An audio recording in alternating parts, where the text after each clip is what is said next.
नमस्कार दोस्तों, एक बार फिर से आपका मेरे YouTube चैनल में बहुत बहुत स्वागत है। और वीडियो शुरू करने से पहले चैनल को लाइक और सब्सक्राइब ज़रूर कर दीजिए। आज का जो हमारा स्टोरी का टाइटल रहेगा वो रहेगा, जैसा कि आप यहाँ स्क्रीन पर देख रहे हैं, आपकी जो सबसे लास्ट स्टोरी है द रन अवे, जो आपकी सबसे लास्ट स्टोरी है उसका जो चैप्टर है, इसमें आज हम एज अ राइटर ले रहे हैं। एज अ राइटर अब आपके क्वेश्चन को इजी से इजी कैसे बनाया जाए, उसके लिए यहाँ पर आपको थोड़ा सा काम करना पड़ेगा। जैसा कि आपको ये अब जब आपको क्वेश्चन अटैम्प्ट करना है अपने एग्जाम के लिए, तो आपको ज़्यादा कुछ याद नहीं हो रहा है, तो आप इस तरह का चार्ट जो आपको स्क्रीन पर दिखाई दे रहा है, जिसमें राइटर का पूरा नाम, ये यहाँ पर आपको जो आपकी बुक में लिखा हुआ है सिर्फ मॉर्ले कॉल्गन लिखा हुआ है, लेकिन यहाँ पर मैंने इनका पूरा नाम लिखा है। जैसे ही आप पूरा नाम लिखते हो राइटर का तो पता चल जाता है। और अगर आपको ज़्यादा मार्क्स लेकर आने हैं तो इस टाइप का चार्ट आपके लिए रामबाण साबित हो सकता है।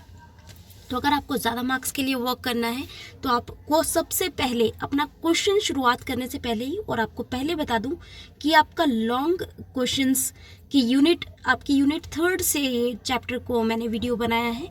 तो यूनिट 3 का सबसे लास्ट जो चैप्टर है, अगर आपने पढ़ा हो द रन अवे, तो उसको आपको पता चल जाएगा कि ये उसी से रिलेटेड है। तो आप इस वीडियो में देख सकते हैं। सबसे पहले आपको ये चार्ट हर राइटर के ऊपर आपको याद कर लेना है। हेडिंग्स यही रहेंगी, ये है कि इनके डिफरेंट फॉर्म्स आप याद कर सकते हैं, क्योंकि हर किसी का अचीवमेंट जो होता है वो अलग होता है, बेस्ट वर्क अलग होता है, फिल्म अडेप्टेशन हर किसी का नहीं होता, ऑक्यूपेशन ऑलमोस्ट सभी का नॉवलिस्ट रहता है, लेकिन इसके फर्दर भी वो कुछ और हो सकते हैं। नेशनैलिटी सबकी चेंज होगी, ऑब्वियस ही बात है, नाम और date of birth, date of death mostly change होते हैं। तो ये हेडिंग्स जो हैं आपकी, ये सेम हो सकती हैं, चेंज भी हो सकती हैं, लेकिन मैंने आपको पहले ही कहा था जितना आप ग्राफ्स और चार्ट्स के ऊपर जाएंगे उतना ही ज़्यादा मार्क्स आप गेन करेंगे। तो सबसे पहले हम लोगों को यहाँ देख लेना है, इनका पूरा नाम मैंने लिखा है मॉर्ले एडवर्ड कॉल्गन, यहाँ पर इनका पूरा नाम है। ये कनाडा के राइटर हैं, क्योंकि इससे आपको पता चल जाता है। अभी मैं बताऊंगी किस आंसर के ऊपर एप्लीकेबल हो सकता है। इनका ऑक्यूपेशन बहुत अच्छा रहता है अगर आप लिख देंगे तो। फिल्म एडेप्टेशन जो कि इनकी कुछ शॉर्ट स्टोरीज का हुआ है, तो वो मैंने यहाँ लिखी है। जो पहली है द एप्रिल्स हेयर, और जो दूसरी है द कैप लिखा हुआ है, क्योंकि यहाँ पर थोड़ा सा कलर में अलग अलग हो गया है, तो थोड़ा सा डिफरेंट शो यहाँ पर नीचे आपको दिखाई नहीं दे रहा होगा, तो मैं यहाँ पर आपको खुद लिखकर और बोलकर भी बता दूंगी, क्योंकि अवार्ड्स इनके समझ में आ रहे हैं, आपको लिख देने हैं ऐसे ही। अचीवमेंट में जो यहाँ पर है आपको समझ नहीं आ रहा है, इनका ये वाला जो अवार्ड है ये मैं बोलकर बता देती हूँ। इनको मिला हुआ है the national library of Canada, यहाँ पर जो लिखा हुआ है ये नेशनल लाइब्रेरी ऑफ कनाडा लिखा हुआ है, और यहाँ से कनाडा पोस्ट लिखा हुआ है। मतलब यहाँ पर कहने का मतलब ये है कि यहाँ पर जो राइटर को अचीवमेंट्स मिली हैं वो इन्हीं के नाम की, जो कनाडा के राइटर हैं, कनाडा के कुछ राइटर्स हैं, तो कुछ कनाडियन राइटर्स के ऊपर स्टैंप भी बनाई गई थी, तो वो इनकी अचीवमेंट में से एक आता है। अगर हम बेस्ट वर्क करने वाले हैं, हम करने वाले हैं कि इनके बेस्ट वर्क कौन से हैं, तो बेस्ट वर्क में यहाँ पर मैं थोड़ा सा ये हटा देती हूँ जिससे कि आपको क्लियर हो जाए। The summer in Paris number 1 and number 2 is now that's April here, तो ये इनके 2 वर्क हैं, और the third one is the cap. तो इस तरीके से आपको ये चार्ट बनाकर हर राइटर के ऊपर आ जाना है, लेकिन एक गलती बिल्कुल भी मत कीजिएगा, ये डिटेल्स सेम नहीं होती तो सेम करने की कोशिश मत कीजिएगा, लेकिन सिर्फ इतनी चीज़ें आप याद कर लेते हैं तो कोई ना कोई, और आप ऐसे ही चार्ट बना कर आते हैं तो बिलीव मी कि आपको बहुत अच्छे मार्क्स मिलने वाले हैं, जो कि प्रोज में नहीं मिलते, लेकिन अगर आप ऐसे करके आएंगे तो आपको बहुत अच्छे मार्क्स मिलने के चांसेस हो जाते हैं। तो चलिए शुरू करते हैं अपना वीडियो। तो हमारा जो सबसे पहला है वो हमें ये चार्ट बना कर आना है। सेकंड है हमें इंट्रोडक्शन में क्या देना है। हमेशा याद रखिए जब भी आप इंट्रोडक्शन लिखते हैं तब आपको ये पूरा नाम देना होता है, लेकिन ये नाम आप बार बार नहीं दोगे कि आप हर जगह क्वेश्चन बढ़ाने के लिए बस राइटर का पूरा नाम लिखने पे लगे हुए हो। वो गलती आपको नहीं करनी है। सिर्फ एक बार इंट्रोडक्शन में आपने दे दिया। अगर देखिए, अगर आपको ये याद नहीं हो रही है इनकी डेट ऑफ बर्थ, क्योंकि पीछे भी आप देख रहे होंगे कि इनकी मैंने यहाँ पर ये ईयर्स लिखे हुए हैं, तो इन ईयर्स को आप एग्जाम्प्ट कर सकते हो कि आपको याद नहीं हो रहे हैं तो आप इनको एग्जाम्प्ट कर सकते हो। ठीक है, तो इनको हटा सकते हो कि बिना, आप अगर चाहो कि आपको सिर्फ नाम याद करना है तो सिर्फ नाम याद कर दो, ईयर आप छोड़ सकते हो। हर जगह आप ईयर छोड़ सकते हो, लेकिन एक जगह आपको ईयर नहीं छोड़ना है जहाँ इनकी, वैसे छोड़ सकते हो आप, ठीक है, अगर आपको याद नहीं हो रहा है तो आप इनको छोड़ सकते हो, लेकिन हो सके तो अवार्ड्स में मत छोड़िएगा। लेकिन फिर भी अगर आपको ऐसा लगे कि आप याद नहीं कर पा रहे हो तो आप इसको छोड़ सकते हो। ईयर्स को छोड़ सकते हो, मतलब ये साल जो हैं नंबर्स लिखे हुए हैं इनको आप एग्जाम्प्ट कर सकते हो। तो यहाँ पर आपको इंट्रोडक्शन देना है। इंट्रोडक्शन कुछ इस तरीके से रहेगा आपका, लेकिन अगर इसमें से आप एक दो लाइन जो है काटना चाहते हो वो आप काट सकते हो। लाइक आप ये वाली लाइन काट सकते हो, ही ग्रेजुएटेड फ्रॉम से लेकर विथड्रॉ तक आप काट सकते हो, क्योंकि ज़रूरी नहीं है उनका ग्रेजुएशन का भी लिखे। तो इसमें से कम आप 3 से 4 लाइन लिख सकते हो। बाकी आप किसी भी राइटर का एक इंट्रोडक्शन याद कीजिए और उसके अकॉर्डिंग थोड़े से चेंजेस होते हैं, बाकी लाइंस वही हो सकती हैं। तो आप इंट्रोडक्शन में ये लिख सकते हो, कुछ आपको काटना हो तो आप काट भी सकते हो इसमें से कुछ लाइंस को। इतना कोई इंपॉर्टेंट नहीं है कि सारा डिक्टो आपको कॉपी करके आना है, क्योंकि मैंने काफ़ी बड़ा क्वेश्चन बनाया है। सेकंड में आपको हिज करियर लिख के आना है, क्योंकि आपका को लास्ट में मैं बताऊंगी कितने आपके क्वेश्चंस पे एप्लीकेबल हो सकता है।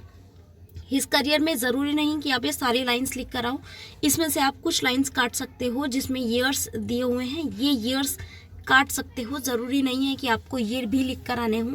इसमें से कम आप 5 लाइंस को पकड़ लेना कि 5 लाइन आपको हिज करियर के ऊपर लिख कर आनी है। ये आपकी सेकंड हेडिंग हो जाएगी। The third one is as a short story writer. ये आपके लिए इंपॉर्टेंट हो जाती है, क्योंकि आपको क्वेश्चन बहुत चांसेस होते हैं किसी भी राइटर के ऊपर आने के, क्योंकि आपके पास शॉर्ट स्टोरी है तो वो आपको शॉर्ट स्टोरी का क्वेश्चन ही पूछे। तो ये हेडिंग एक अपने आप में इम्पॉर्टेंट हो जाती है। लेकिन अगर एज अ राइटर भी आपको क्वेश्चन आए तो यहाँ आप शॉर्ट स्टोरी हटा करके सिर्फ पूरा ऐसे ही लिखते जाएंगे। जैसे कैलगिन्स इज, यहाँ पर कैलगिन्स राइटिंग इज, यहाँ पर आप शॉर्ट स्टोरी की जगह राइटिंग लिख दोगे और आर की जगह इज लगा दोगे। लेकिन कब लगाना है आपको, जब आपको क्वेश्चन आए कैलगिन एज अ राइटर में आपको सिर्फ शॉर्ट स्टोरी हटाकर यहाँ पर राइटिंग लिख देना है। Writing is his lasting legacy. यहाँ पर हर जगह आपको राइटिंग ही लगा देना है, जिससे आपका एज अ राइटर में भी ये काम कर जाएगा। लेकिन as a short story writer आप इसको लिख सकते हो।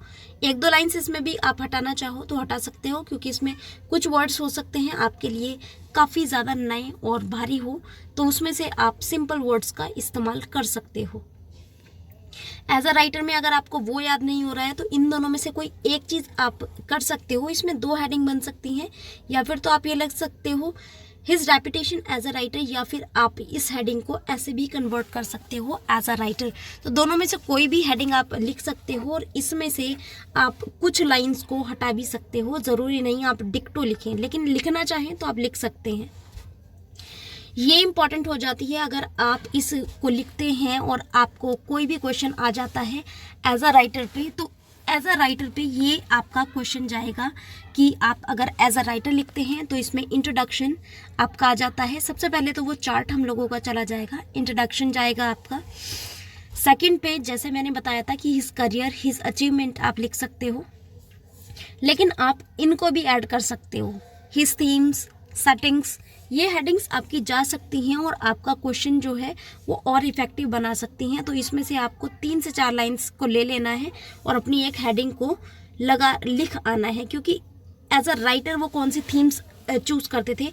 हिज आर्ट ऑफ कैरेक्टराइजेशन भी जा सकता है, तो ये भी आपको लिख कर आना है, इसको भी नहीं छोड़ना है। ये आप सिर्फ यहाँ तक लिख कर आओगे फॉर ट्रायल्स तक, इसके आगे आपको नहीं लिखना है। फिर नेक्स्ट देख लेते हैं कैरेक्टराइजेशन का। यहाँ पर देखिए पीछे एक हेडिंग है, आप चाहें तो ये लिख सकते हो, चाहे आप ये लिख सकते हो, जोन सी आपको इजी लगे। दोनों में से एक करनी है, दोनों नहीं करनी है। इतना ध्यान रखिएगा कि दोनों में से एक करनी है, दोनों नहीं लेनी है।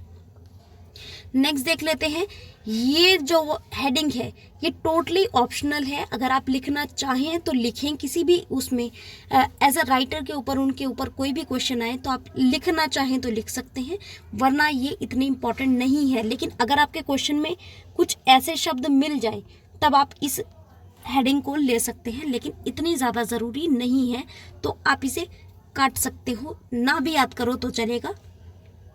नेक्स्ट हेडिंग देखते हैं कि हमें कौन सी बनी चाहिए।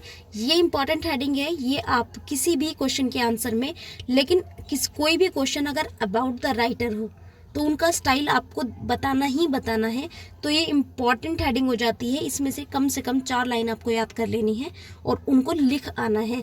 देन आपका कंक्लूजन है, ये कंक्लूजन पिछली वाली का ही जो वीडियो बनाई थी उसी का है। बस आपको यहाँ पर जो आपको ये चीज़ दिखाई दे रही है, यहाँ पर अपने राइटर कालगम का नाम आपको डाल देना है। इसके अलावा क्योंकि इन्होंने साइकोलॉजिकल इम्पैक्ट भी दिखाया है, एक यंग एज में जो भी हम लोग फेस करते हैं, खासतौर से टीन एज का जो साइकोलॉजिकल इन्होंने एनालिसिस किया है अपनी जो इस शॉर्ट स्टोरी में, वो आप देख सकते हैं।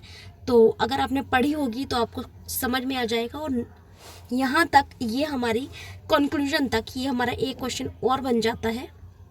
अब ये देख लेते हैं इसमें कौन कौन से क्वेश्चंस हमारे कवर होते हैं, जिसमें से सभी हेडिंग्स हर क्वेश्चन में जा सकती हैं।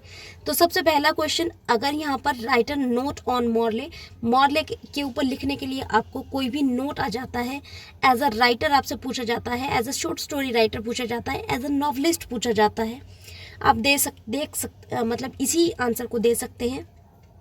कैरेक्टरिस्टिक्स पूछी जाए उनकी as a writer, as a short story writer, features पूछे जाए तो भी आपको सेम यही क्वेश्चन देना है। अगर आपसे पूछा जाए कि उनकी थीम्स के ऊपर बात कीजिए तो भी सारी हेडिंग्स यही जाएंगी।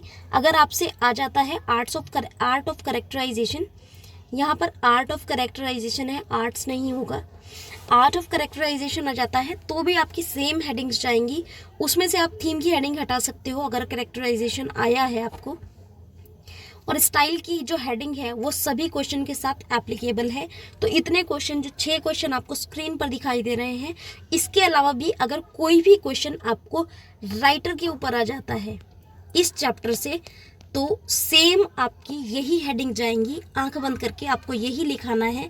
क्योंकि इससे ज़्यादा इम्पॉर्टेंट जो चीज़ है, हम लोगों को चार्ट के ऊपर या फिर ग्राफ्स के ऊपर या फिर फिगर्स के ऊपर हमें काम करके आना है। और जितना इफेक्टिव आप लिखना चाहते हो, जैसे कि आपको यहाँ स्क्रीन पर ये चार्ट दिखाई दे रहा है, आप अगर इसे स्टार्टिंग में बना दोगे तो जो एग्जामिनर होगा उसे साफ समझ में आ जाएगा कि आपको बहुत कुछ क्लियर है इससे रिलेटेड, तो ये आपका बहुत अच्छा जाएगा।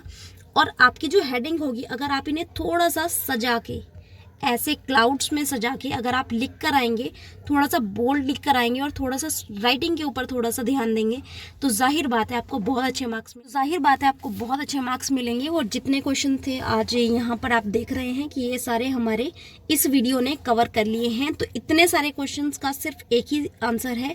तो अगर आप इसमें टेस्ट देना चाहें तो आप इस चीज़ का मुझे टेस्ट दे सकते हैं। तो आप लोगों के सभी क्वेश्चंस यहाँ पर कवर हो जाते हैं। तो आज के वीडियो में इतना ही। वीडियो पसंद आए तो लाइक और सब्सक्राइब करना नहीं भूलिएगा। बाय।